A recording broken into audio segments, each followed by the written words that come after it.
Hello and welcome back to JEE nerds. तो जैसे कि तुमने थंबनेल से देख ही लिया होगा, जेई मेंस 2025 के जनवरी अटेम्प्ट में अब मोटा मोटा करीब करीब 15 दिन का समय बचा है। और क्योंकि 15 दिन जो है आखिरी बहुत बहुत बहुत बहुत ज़्यादा एक्सट्रीमली इंपॉर्टेंट होते हैं, बहुत ज़्यादा मैटर कर जाते हैं कि इन दिनों में तुम्हारी हरकतें कैसी है, तुम क्या एक्शंस ले रहे हो, बहुत ज़्यादा मैटर कर जाएगा, तुम्हारे रिजल्ट पे बहुत ज़्यादा रिफ्लेक्ट करेगा।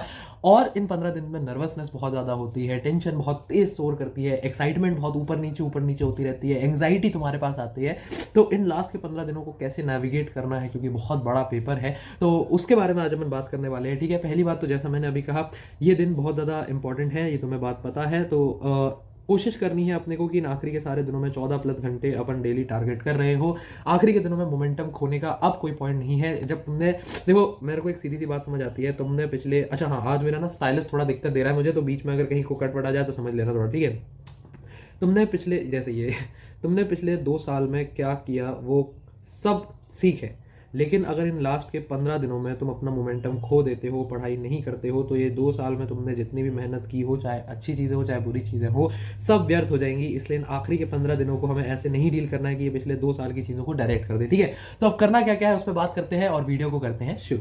आने वाले रेस्ट ऑफ द डेज को क्या करना है ना, 2 हिस्सों में बांट लो। पहला मॉक डेज और दूसरा नॉन मॉक डेज। नॉन गायब हो गया दूसरा नॉन मॉक डेज। ऐसा इसलिए क्योंकि सीधी सी बात है, मतलब कुछ तुम्हें मॉक देने हैं, कोशिश करोगे लास्ट में 15 दिन में 4 से 5 मॉक्स तुम दे रहे हो, ठीक है, अगर तुम्हारी प्रिपरेशन अच्छी खासी है। तो मॉक डेज और नॉन मॉक डेज पे क्या करना है वो मैं तुम्हें डिटेल में बता देता हूँ, एक एक चीज़ पूरा टाइम टेबल के साथ में लिख कर आया हूँ। ये टाइम टेबल जो है ये इंक्लूसिव नहीं है कि तुम्हें ये सिर्फ एकदम एग्जैक्ट यही फॉलो करना है, इसको तुम ऊपर नीचे अपने हिसाब से तोड़ मड़ो सकते हो, ठीक है। तो सबसे पहले सुबह मैंने जैसे कहा, तुम 7 बजे उठ जाओ, 7 बजे से 1 बजे तक रिवीजन करो, जितना ज़्यादा रिवाइज कर सकते हो उतना करो, शॉर्ट नोट से रिवाइज करो, वो सारे टॉपिक्स कवर कर लो रिवीजन के थ्रू जिनको लगता है कि जिन पर तुम्हें लगता है कि अभी तुम्हारा कॉन्फिडेंस एक्जैक्टली नहीं बना है, ठीक है। तो रिवीजन जो है 15 दिनों में कितना ज़्यादा क्रूशियल है मैंने तुम्हें बताया, लेकिन उस रिवीजन को क्विकली करना भी बहुत ज़्यादा इंपॉर्टेंट है, क्योंकि तुम्हारे पास बहुत बहुत बहुत लिमिटेड टाइम में बाकी रह गया है। ऐसे में तुम ये नहीं चाहते कि 1 1 2 2 घंटा तुम बैठ के चैप्टर्स रिवाइज करते जा रहे हो, खासकर उन बच्चों के पास जिनके पास शॉर्ट नोट्स नहीं है, या शॉर्ट नोट्स वो वाले हैं जिनको पढ़ते पढ़ते ही 1 2 घंटे लग जा रहे हैं, वो शॉर्ट के नाम पे लॉन्ग नोट्स ही बने हुए हैं। ऐसे के लिए एक बहुत ही प्यारा रिसोर्स मैं तुम लोगों के लिए लेकर आ गया हूँ, रैंचर रिवीजन के read revise repeat flash cards. बहुत बार मैं ये रिसोर्स तुम्हें बता चुका हूँ पहले भी, तो बहुत सारे बच्चे हमारे यूज़ भी करते हैं। तो जो यूज़ कर रहे हो, कमेंट्स में एक बार जरूर इसका रिव्यू ड्रॉप करना मुझे। फर्ज करो कि तुम्हें थर्मोडायनेमिक्स रिवाइज करना है, तुमने 11वीं में पढ़ा था और अब जो है वो तुम भूल गए हो। क्विकली कैसे उसको रिवाइज किया जाए, इन्होंने थर्मोडायनेमिक्स के ऐसे छोटे छोटे फ्लैश कार्ड्स में समराइज कर दिया है। तुम देखोगे इनकी एक बात जो मुझे बहुत बढ़िया लगी, सारे फॉर्मूलाज वगैरह उनके मतलब भी ऐसे नहीं कि सिर्फ बस फॉर्मूला लिख के छोड़ दिया, ढंग से एक्सप्लेन करे हैं। ग्राफ्स, हम शॉर्ट नोट्स में अक्सर अपने ग्राफ्स और डायग्राम्स को हम ही लिखते वक्त छोड़ देते हैं, इतने छोटे छोटे कार्ड्स में भी इन्होंने ग्राफ्स और डायग्राम्स का खासा ध्यान रखा है। सभी ग्राफ्स तमीज से बनाए हैं और उनके बाद उसको एक्सप्लेन भी किया है कि क्या हो रहा है, कैसे हो रहा है। मेरे पास थर्मोडायनेमिक्स का कार्ड है, तो देखोगे तुम जैसे डायग्राम्स वगैरह भी यहाँ पे दिए हुए हैं। डायग्राम से क्या है, एक्टिव लर्निंग होती है, तुम चीज़ के साथ एक्टिवली इंगेज करते हो, तो तुम देखते हो कि अच्छा हाँ ये बोर नहीं होते हो। रिवीजन जो है अपने आप में बहुत टीडियस चीज़ है, मोनोटोनस सी चीज़ है, बोरिंग सी चीज़ है, बंदा बोर हो जाता है, इसलिए रिवीजन करने का मन नहीं करता। लेकिन इससे तुम इससे एक्टिवली रिकॉल करते हो, और अगर टाइम टू टाइम इन कार्ड्स को पढ़ते जाओ तो तुम देखोगे 15 20 मिनट में तुम्हारे पूरे पूरे चैप्टर्स निपटते चले जाएंगे। तुम बस इसको तुमने पढ़ लिया, अब इसके बाद तुम सीधा थर्मोडायनेमिक्स पे कूद गए, थर्मोडायनेमिक्स के सवाल वगैरह पीवाईक्यू वगैरह लगाने लगे। फिर वापस कुछ थ्योरी रेफर करनी है, फिर तुमने कार्ड उठाया, 1 मिनट के अंदर तुम देखोगे इस कलरफुल कार्ड को रेफर करके तुम अपना थ्योरी जो है वो सही कर सकते हो। कार्ड्स कलरफुल वगैरह इसीलिए बनाए गए हैं ताकि तुम्हें जो बोरियत है वो एंगल हटे, थोड़ा सा इंटरेस्टिंग लगे, चीज़ें थोड़ा देखने का मन करे, थोड़ा रिवाइज करने का मन करे। इसलिए आखिरी के दिनों में मुझे ये बहुत ही तगड़ा रिसोर्स लगता है। ये मेरे पास एटॉमिक स्ट्रक्चर का है, तुम ये भी देख सकते हो। थ्योरी भी इसमें इन्होंने ढंग से पूरी करी है, ऐसा ही नहीं कि सिर्फ डायग्राम बना के छोड़ दिया, थ्योरी वगैरह भी सब सही से दी हुई है। तो मुझे बहुत पसंद है ये रिसोर्स, इसलिए मैं तुम लोगों को रिकमेंड करता रहता हूँ। बाकी मेरे और तिजिल दोनों के रिकमेंडेशन पे आखिरी 15 दिनों के लिए इसको तुम अवश्य ट्राई कर सकते हो। दूसरा मॉक डे है, तो 2 बजे से 5 बजे तक मॉक पेपर दे दो। यहाँ पे इस टाइम के लिए तुम्हें स्पेशल प्रैक्टिस चाहिए, जैसा कि मैंने तुम्हें बता ही दिया पीछे क्यों, क्योंकि हैवी मेंटल एक्टिविटी की आदत होनी चाहिए। उसके बाद मॉक दे दिया, 1 घंटे का ब्रेक ले लो, कोई बात नहीं है, मैं यहाँ पे तुमको वो भी दे रहा हूँ।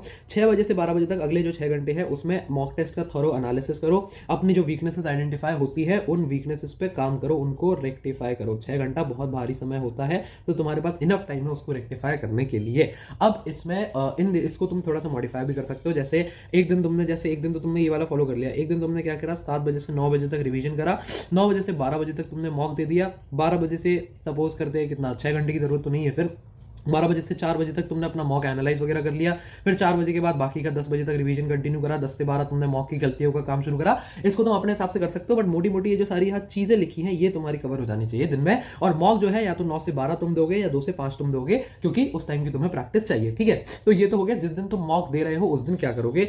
नॉन मॉक डे की बात कर लेते हैं। नॉन मॉक डे को मैंने 4 हिस्सों में बांटा करता था अपने टाइम पे, ये मैं अपने टाइम का बता रहा हूँ सिलेबस जो मैं फॉलो करता था। सुबह 7 बजे उठ जाओ, 7 बजे से 11:30 बजे तक मैं मेमोराइजेशन पार्ट, जैसे जो भी, क्योंकि सुबह ना इट्स साइंटिफिकली प्रूवन, सुबह तुम्हारा दिमाग जो है मेमोरी जो होती है तुम्हारी, और तुम्हारा दिमाग जो है तेज काम कर रहा होता है, तो याद जल्दी रहती है चीज़ें। तो सुबह जितना हो सके मेमोराइजेशन पार्ट को निपटाओ। इनऑर्गेनिक केमिस्ट्री में मेमोराइजेशन होता है। ऑर्गेनिक केमिस्ट्री में कहता हूँ लिख लिख के याद करो, जितना ज़्यादा ऑर्गेनिक केमिस्ट्री लिखोगे ए से बी, बी से सी, उतना ज़्यादा अच्छे से याद होगी। अच्छा ठीक है, ए से बी से सी जितना ज़्यादा लिखोगे उतना ज़्यादा अच्छे से याद होगी। ठीक है, फिजिक्स के जो थ्योरी वाले चैप्टर्स हैं जो तुम्हें याद करने हैं, उनको भी तुम इस्तेमाल कर, उनको क्या कह रहा हूँ, इस्तेमाल कर रहा हूँ, उनको भी तुम इसमें कवर कर सकते हो। इसके बाद 12 बजे से 5 बजे तक आधे घंटे का यहाँ पे ब्रेक ले लो। 12 बजे से 5 बजे तक प्रैक्टिस वाला काम करता था मैं, जैसे तुम्हारी फिजिक्स हो गई, जो वही क्या ये मैंने यहाँ लिख भी दिया है कि ये मैं करता था। क्वेश्चंस वगैरह हो गए, प्रैक्टिस हुआ। 6 से 11 क्योंकि मेरे को मैथ से मेरी बहुत वाट लगी रहती थी, तो मैं इस टाइम में मैथमेटिक्स की प्रैक्टिस करता था। अब बहुत सारे बच्चों को ये दिक्कत होती है कि जैसे मैंने ना ये 5 घंटे ऐसे स्लॉट्स बना रखे हैं, तो मैं ये अज्यूम करके चल रहा हूँ या ये मैं मानता हूँ कि तुम 5 घंटे की अब तुम्हारी सेटिंग है, या तुम में वो आदत हो गई है, बैठ पाने की हिम्मत है तुम में।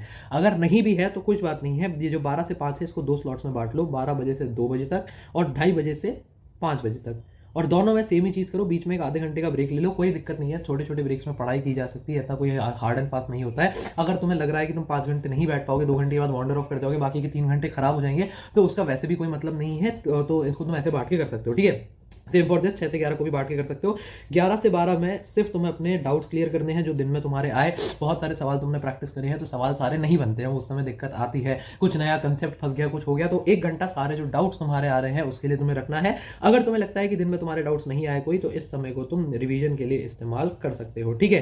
तो दोनों मैंने मॉक डेज पे क्या करना है और नॉन मॉक डेज पे क्या करना है बता दिया। अब कितने मॉक डेज होने चाहिए, देखो अगर तुम अभी तक 5-7 पेपर लगा चुके हो ऑलरेडी, तो मतलब तुम एक अच्छी खासी पोजीशन में हो। तो ऐसे में तुम्हारे सिर्फ 3 से 4 मॉक डेज और भी हुए तो तुम्हारा एक सेफ वो है, तुमने एक अच्छा decent number of mock papers लगा लिया है। किसी जो बच्चा अभी तक सिर्फ थ्योरी कवर कर रहा था, सिलेबस कवर कर रहा था और उसने मॉक्स नहीं लगाए हैं, कोशिश करो कि 6 मॉक्स देने की मिनिमम कोशिश करो, उससे ज़्यादा दे सकते हो तो और अच्छी बात है। बहुत ज़्यादा मॉक्स देते जाओगे तो ये भी दिक्कत हो जाएगी कि सिर्फ मॉक ही मॉक्स देते रहेगा, रिवीजन जो करना था, जो बहुत क्रूशियल चीज़ है, प्रैक्टिस जो करनी थी वो नहीं कर पाए। तो लिमिट में देना, 6 रखना, 6-7 से बहुत ज़्यादा मतलब चले जाना। अगर स्कोर कम होता जा रहा है मॉक दर मॉक, तो 1-2 दिन रुक जाना, फिर ऐसे मॉक पे मॉक देने में कई बार ऐसे होता है कि डाउनहिल चले जाते हैं, अपन पढ़ते कुछ है नहीं, प्रैक्टिस कुछ करते नहीं, गलतियां कुछ पहचानते नहीं और मॉक में मॉक देते चले जाते हैं, उसका भी कोई फायदा नहीं है, ठीक है।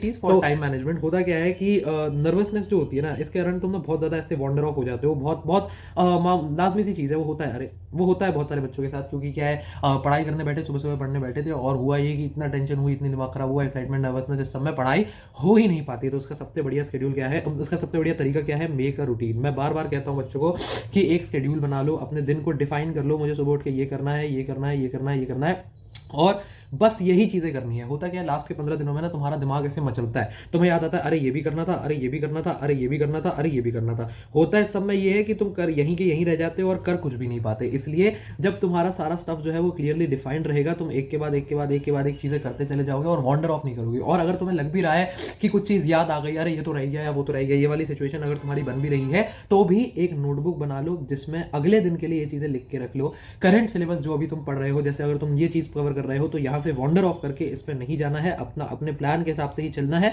क्योंकि ये वॉन्डरिंग ऑफ में कुछ नहीं होता है, इधर उधर घबराहट बनती है और काम नहीं हो पाता, ठीक है। तो इसका खासा ध्यान रखना। दूसरी बात, 7.5 घंटा, ये भी अपर लिमिट दे रहा हूं, कोशिश करो इसको 7 या 6.5 घंटे ही रखो, इससे ज्यादा इस समय नहीं सोना है। जितना ज़्यादा हो सके जल्दी उठने की कोशिश करो कि तुम मैक्सिमम 7 AM तक अब उठ जा रहे हो और रात को ज़्यादा लेट तक मत जगो, मैक्सिमम 12 बजे तक सो जाओ। ऐसा इसलिए क्योंकि पेपर तुम्हें देने सुबह जाना पड़ सकता है। अगर 2 बजे वाला शिफ्ट हुआ तो भी तुम्हें डिसेंटली जल्दी घर से निकलना पड़ेगा, क्योंकि सेंटर सबका वो दूर ही आता है। तो अब लेट तक जागने की आदत जो है वो तुम्हारे फेवर में काम नहीं करेगी, वो तुम्हारे विपरीत काम कर देगी। इसलिए अब आदत डालो कि तुम सुबह सुबह जल्दी उठ रहे हो, ठीक है। दूसरी चीज़, पेपर जो है 2 शिफ्ट में लिया जाता है, 9 बजे से 12 या 2 बजे से 5 बजे तक की शिफ्ट में। इन शिफ्ट में कोशिश करो कि अगले 15 दिन में तुम बहुत तगड़ी मेंटल एक्टिविटी कर रहे हो। ऐसा इसलिए ताकि तुम्हारी बायोलॉजिकल क्लॉक सेट हो जाए, ताकि तुम्हें समझ आ जाए तुम्हारे दिमाग को कि अच्छा 9 बजे से 12 बजे तक मुझे बहुत मेंटल एक्टिविटी करनी है, 2 से 5 मुझे बहुत मेंटल एक्टिविटी करनी होती है। उससे ये तुम्हारी एक आदत बन जाएगी और जब तुम पेपर वाले दिन में बैठे होगे ना, तो उस टाइम में 9 से 12 और 2 से 5 में तुम्हें नींद नहीं आएगी, तुम्हें थकान महसूस नहीं होगी, क्योंकि दिमाग जो है अब उस चीज़ का आदी हो चुका है, उस चीज़ को समझ चुका है, ठीक है। तो थोड़ी सर्दी हो रखी है, ठीक है। तो ये रही दो ये बातें। रूटीन बनाना है तुमको, ज़्यादा नहीं सोना है, और 9 से 12 और 2 से 5 में हैवी मेंटल एक्टिविटी करनी है, ठीक है।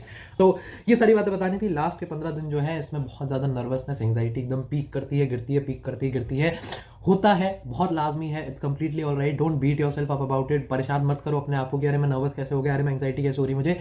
बहुत लाजमी है, होता है, कोई दिक्कत वाली बात नहीं है। हम सब तुम्हारे लिए यही हैं। मुझे पता है तुम बच्चे बहुत अच्छे हो पढ़ने में, तुम बहुत अच्छा करोगे।